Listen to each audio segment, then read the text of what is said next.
The first time Officer Michael Kerrigan saw cell 129, he thought it was empty. It was July 2019, his third week at ADX Florence. The Supermax facility buried in the Colorado mountains where America locks away its most dangerous criminals, the kind of men who don't just break laws, they shatter lives. Serial killers, terrorists, cartel kingpins, men so violent that even maximum security prisons couldn't hold them. Kerrigan had been warned during training, don't make eye contact. Don't engage in conversation, don't let them see you flinch, but nothing prepared him for the silence, that thick, suffocating silence that pressed against your eardrums like water at the bottom of the ocean. He stood outside cell 129 during his evening rounds, flashlight in hand, peering through the narrow slit in the steel door. The cell was identical to the others. Concrete walls, a concrete bed, a concrete desk, a single toilet, no windows except a 4-inch skylight angled so the inmate couldn't see anything but a rectangle of sky. 23 hours a day in this tomb, 1 hour for exercise in a slightly larger concrete box.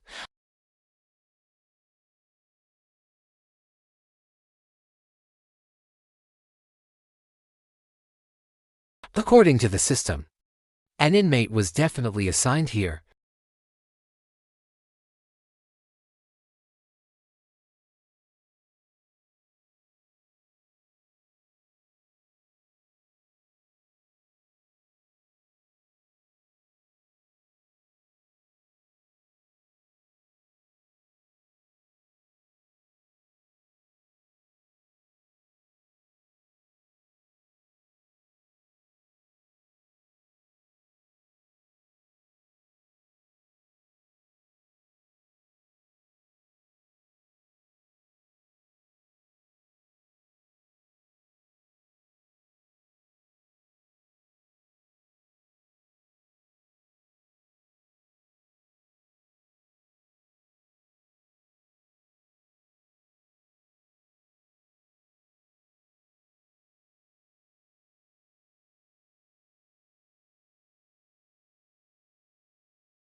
Walk with me, Deacon Rachel said. Shook her head. I wasn't there, but I know someone who was.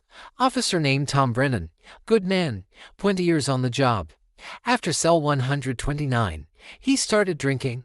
6 months later, he ate his gun in his garage, left a note. But the prison confiscated it before his family could read it. Kerrigan felt his stomach turn. Jesus. The official story is that cell 129 has been empty for 5 years, under renovation. But that's bullshit. Every night, someone goes down there. High-ranking officials, people from DC, they go in. They stay for exactly 18 minutes. Then they leave, and they always look sick afterward. Pale, shaking. Who's in there? Rachel. She stood abruptly, grabbing her coffee. I've already said too much. Forget this conversation happened. Forget cell 129. And whatever you do, don't go back there. But Kerrigan couldn't forget. Over the next week, he watched D-Block like a hawk. He noticed patterns. Every night at 2 a.m., the security feeds for that corridor went dark for exactly 20 minutes. During those 20 minutes, figures in plain clothes would enter through a restricted access door and head straight to cell 129.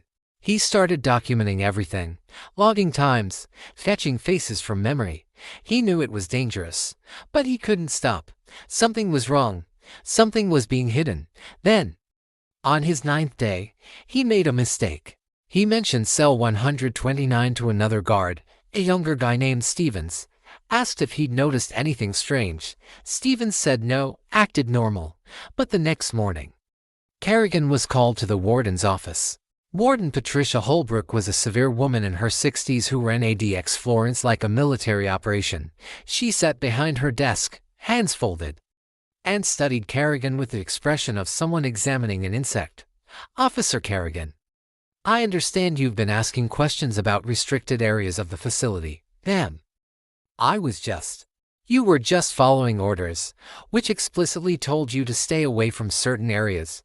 Am I correct? Kerrigan said nothing. Let me be clear, there are aspects of this facility that operate above your clearance level, above mine even. The Bureau has protocols for a reason. When you signed your contract, you agreed to follow those protocols without question. Do you remember signing that contract? Yes, ma'am.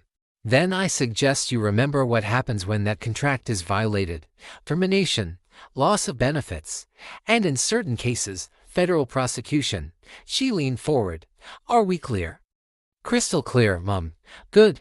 You're reassigned to a block effective immediately. Stay out of D block. Stay away from cell 129. This is your only warning. Kerrigan left the office feeling like he'd been punched in the gut, but he also felt something else, certainty.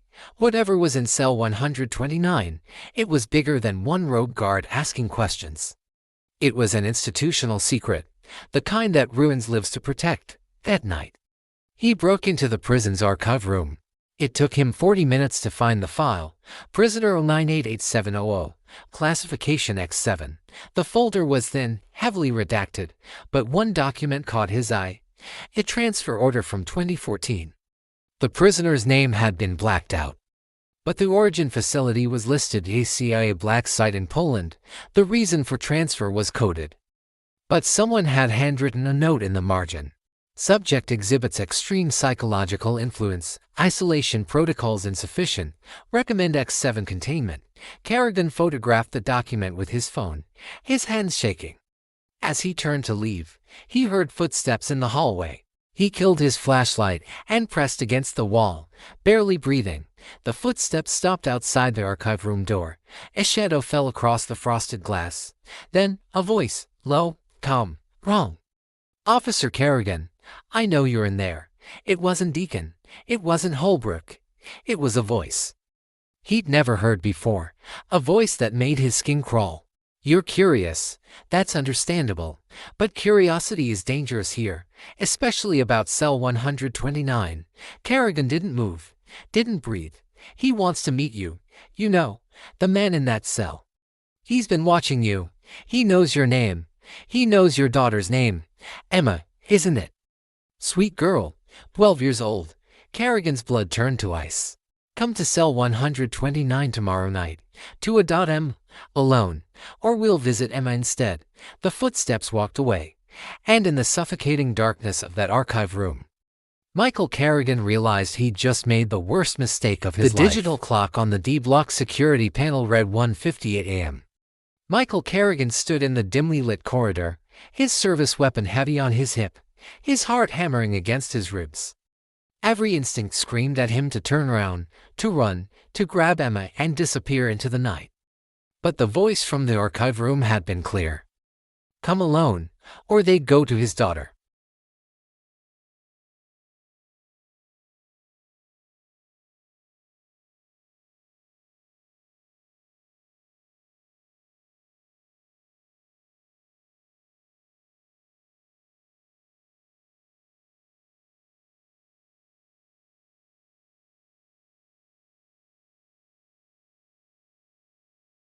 Kerrigan was alone in the hallway now, the only sound his own breathing and the distant hum of ventilation systems pushing recycled air through concrete arteries. Cell 129 waited at the end of the corridor like an open grave. He forced his legs to move, each step echoing off the walls. As he approached, he noticed something he'd missed before. Scratch marks on the floor leading away from the cell door, deep gouges in the concrete, as if something heavy had been dragged, or as if someone had clawed at the ground while being pulled inside. Kerrigan stopped 3 feet from the door. The observation slot was closed. Behind that steel panel was a 4-inch window of reinforced glass. Standard protocol was to check on inmates every 30 minutes, but cell 129 had no protocol. Cell 129 didn't exist. Hello, Michael. The voice came from inside the cell, soft, almost gentle. But there was something underneath it. Something that made Kerrigan's primitive brain scream danger. Who are you? Kerrigan's voice came out steadier than he felt. Open the slot. Let me see you. That's not going to happen. A sound came from inside.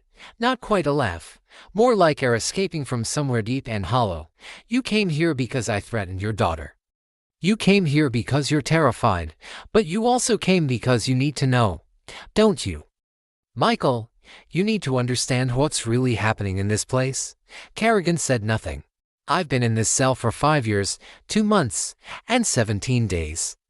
Do you know how many guards have stood where you're standing? 43. Do you know how many have opened that slot? 11. Do you know how many still work here? Silence. None, Michael, not one. Some quit. Some transferred, some. The voice paused. Some couldn't live with what they learned. What happened to Tom Brennan? Rachel told you about poor Tom. He was a good man, strong, principled. He lasted 3 weeks after meeting me. The nightmares destroyed him first, then the paranoia. By the end, he couldn't look at his own children without seeing what I showed him.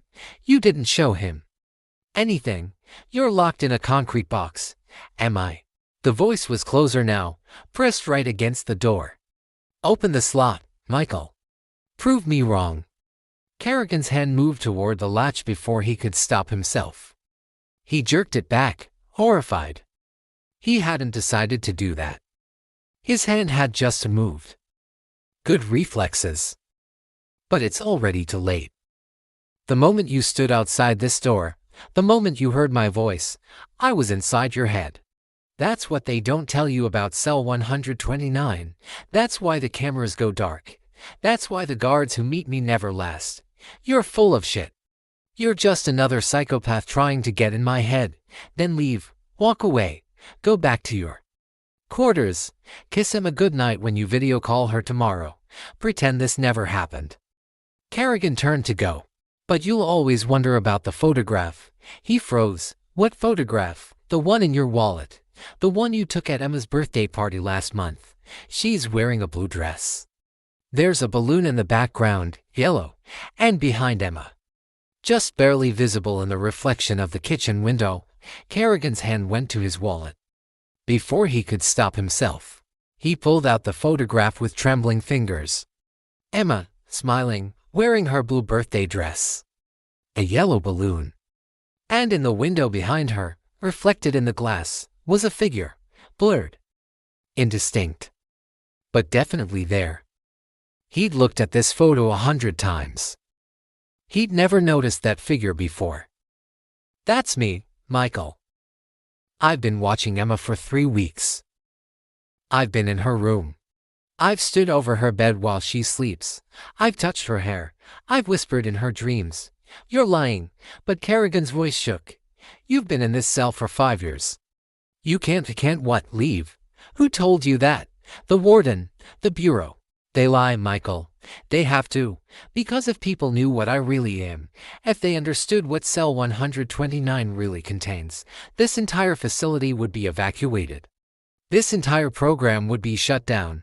Kerrigan pulled his weapon. I'm done playing games.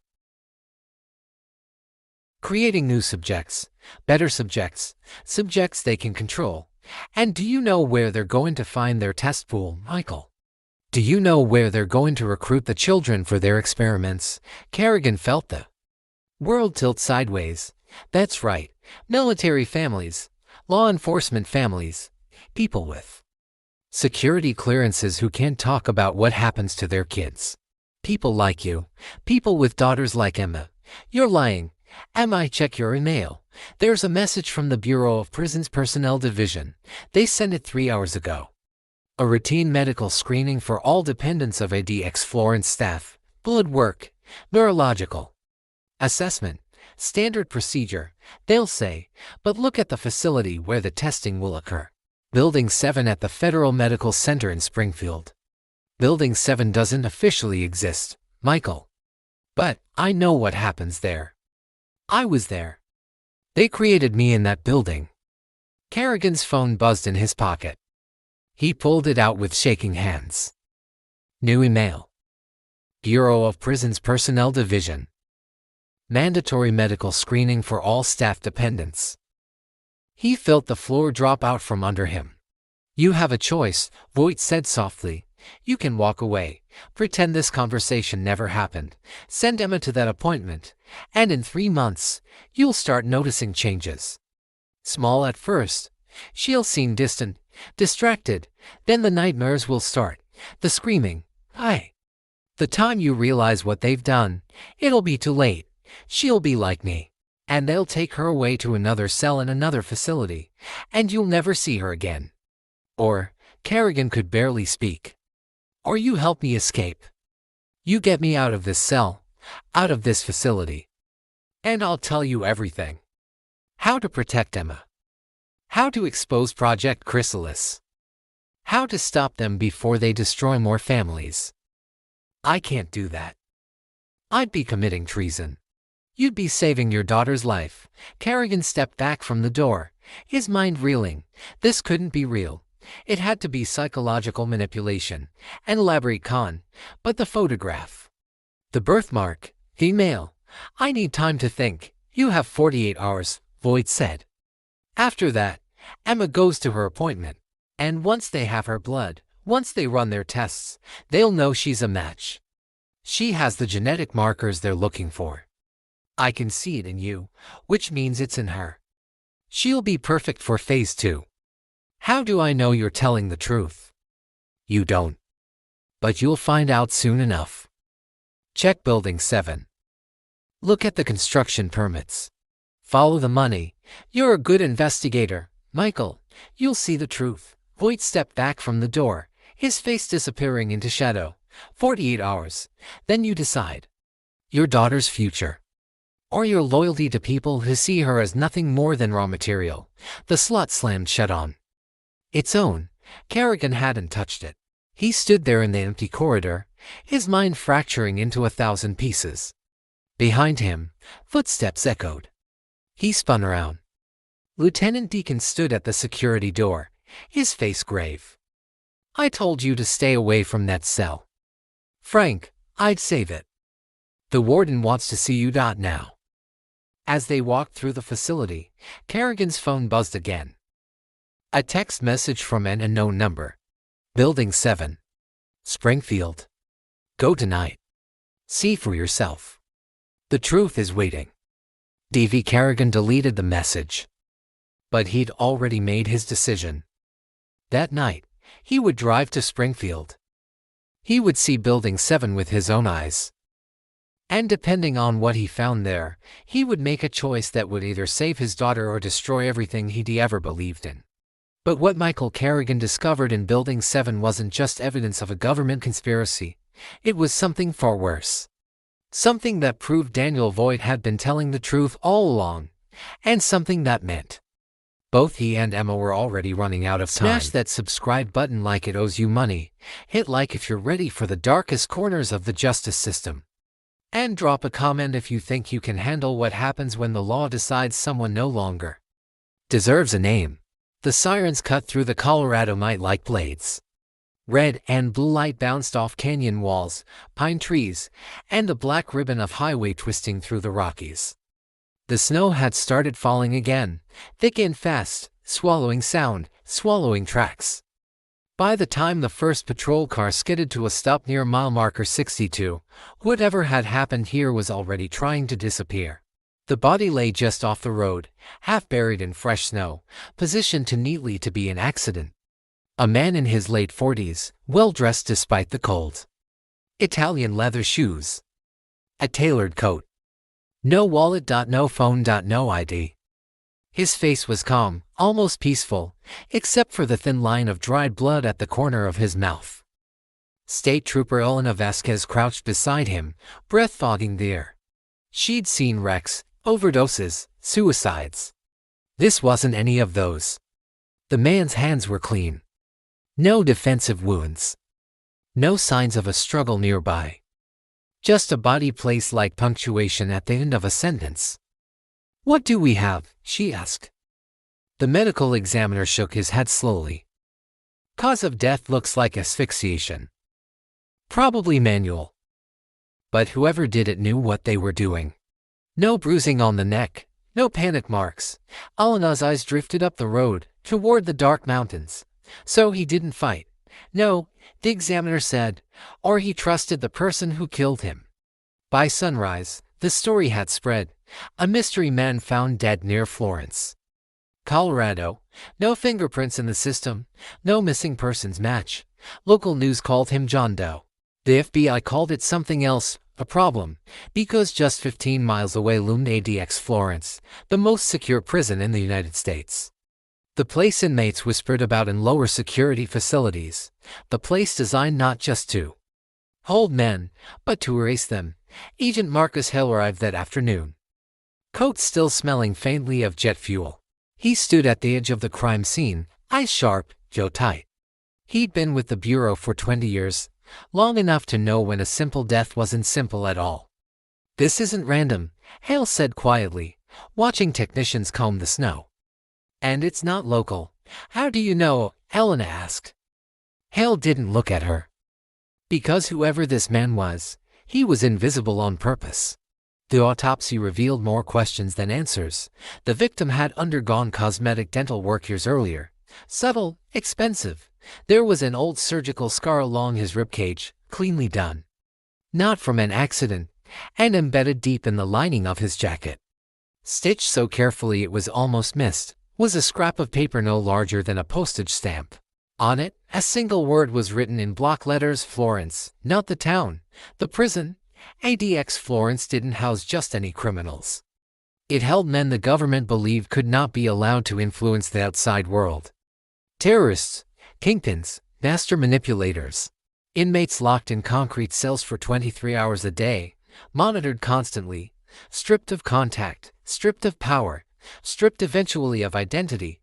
Hale knew the rules.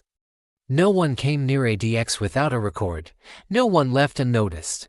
And yet here was a dead man with a message pointing straight at it. When Hale and Vasquez drove through the prison gates later that evening, the world seemed to narrow. Razor wire glittered under floodlights. Concrete walls rose like cliffs. The silence was heavy, oppressive, broken only by the echo of their footsteps. Warden Thomas Kessler met them inside, tall, composed, his face carved into an expression that had learned not to react. "You're asking if one of my inmates is connected to your John Doe," he said flatly. "I'm implying," Hale cut in, "that someone wanted us to look here. They started with the obvious. Inmate files, transfer records, deaths in custody." One name kept resurfacing, buried under layers of redacted text. Evan Calder, once a financial prodigy with ties to organized crime across 3 continents.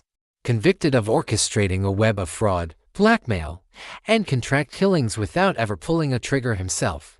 The press had called him the accountant of violence. He'd vanished into ADX Florence 8 years earlier after multiple attempts to manipulate guards and inmates in other facilities. Officially, Calder was still alive, still housed in cell D17, still locked down. But when Hale requested a live visual confirmation, the room went quiet. "We conducted a wellness check yesterday," Kessler said. "Routine." And Hale pressed. Kessler hesitated, just long enough. And Calder refused to respond. He said, "That's not unusual." "Did you see him?" Hale asked. Kessler's silence answered that question. Security footage from the cell block showed guards delivering food, sliding trays through slots, collecting untouched meals. No movement, no sound. Calder's cell camera had gone dark for exactly 7 minutes 2 nights earlier. Logged as a technical reset, 7 minutes was an eternity in a place like ADX. "Show me the maintenance logs," Hale said. As they dug deeper, the story grew stranger. A civilian contractor had been on site that night. Name, Daniel Mercer. Clearance level limited. Purpose, camera diagnostics. Mercer had signed out at 2:14 a.m. and then vanished. No vehicle record, no credit card activity, no phone pings. Like the man in the snow, Mercer didn't exist anymore. Alana leaned over the table, voice low. What if Calder didn't just disappear? What if someone helped him? Hale shook his head. "No one escapes ADX Florence." "Then how do you explain this?" she asked, pushing a photo across the table. It was a still frame from a traffic camera 50 miles north. Grainy, nighttime, but clear enough to see a man in the passenger seat of a dark SUV, face turned toward the window. Even through the blur, Hale recognized him from old court photos. Evan Calder, alive, outside. Smiling, the Bureau locked the case down immediately. Phone seized. Reports classified. Officially, John Doe was now part of a federal investigation tied to national security. And officially, panic rippled through agencies that had built their reputations on control. Because if Calder was free, then ADX Florence had failed. And if ADX Florence could fail, then every monster buried inside it suddenly mattered again. Late that night, Hale returned to the morgue alone. He stood over the unidentified body, studying the face one more time. Something had been bothering him since the beginning. The calm, the placement, the message. He noticed it then, just beneath the man's left ear. A faint, almost invisible tattoo, revealed only under a certain angle of light. 3 small letters. Hale felt the weight of it settle in his chest. This wasn't just a victim. This was a warning. And when the coroner finally identified the man through an international DNA database ping hours later, the truth landed like a gunshot in a closed room. The body by the roadside wasn't a stranger at all. It was Evan Calder's former attorney, the man who knew every secret, the man who was never supposed to leave Florence alive. And somewhere behind concrete walls designed to erase identities forever, a cell door stood closed, but no one could say for certain who, if anyone, was still inside.